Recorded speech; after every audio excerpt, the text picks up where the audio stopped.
हाँ इधर वाला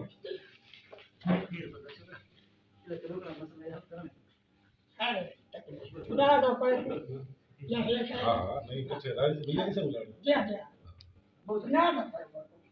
चलो बाय गली और मेरी जात है उन्होंने चल कर बात करती थी गली नहीं देना मैं को बात नहीं गई जाती है चलो गली तो मैं बिग देना वो गली नहीं दे शरीयत ते मैं को गली नहीं दे गली तो कहने गया तो परेशान मत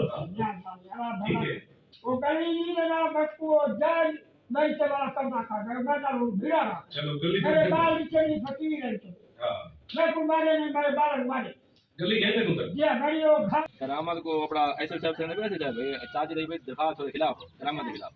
करामत का निमत है ना तो निमत है तू सजे नहीं आज जेल वाला बनो उनको फेल पाव थाने भेज दो वो थाने आवे जेल आने पे थाने पहुंचे साहब इंतजार वो जेल आवे शाम दा आवे ना शाम तक भेज दे